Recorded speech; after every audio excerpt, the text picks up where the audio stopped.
તો સુરતમાં ફ્લાઇટમાં બીડી પીનાર યુવકની ધરપકડ કરવામાં આવી છે। ફ્લાઇટના બાથરૂમમાં આ યુવક બીડી પી રહ્યો હતો। આ ફ્લાઇટ સુરતથી કલકત્તા જઈ રહી હતી। પોલીસે ડોક્ટર અશોક અનુકૂલ વિશ્વાસની ધરપકડ કરી છે, જે ફ્લાઇટમાં બીડી પી રહ્યો હતો।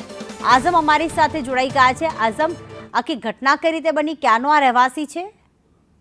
પ્રીતિ, જે આખો ટીવી સ્ક્રીન પર તમને દેખાઈ રહ્યો છે એ પાછો શિક્ષિત છે, ડોક્ટર છે અને એ નવસારીનો રહેવાસી છે। મહત્વની વાત એ છે કે ચાલુ ઇન્ડિગોની ફ્લાઇટ હતી, તેના અંદર એ બીડી પીવા ગયો હતો અને આ બાબતે એરલાઇન્સના કર્મચારીઓએ આ બાબતે ફરિયાદ આપી હતી। સુરત એરપોર્ટ પર એને નીચે ઉતારવામાં આવ્યો હતો। ત્યારબાદ સુરત એરપોર્ટની નજીક આવેલા ડોમસ પોલીસ સ્ટેશનમાં ફરિયાદ નોંધાવવામાં આવી હતી।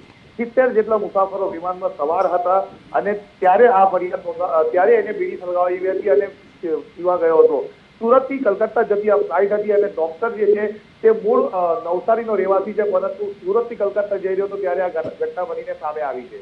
જી, આભાર આઝમ તમામ વિગતો માટે।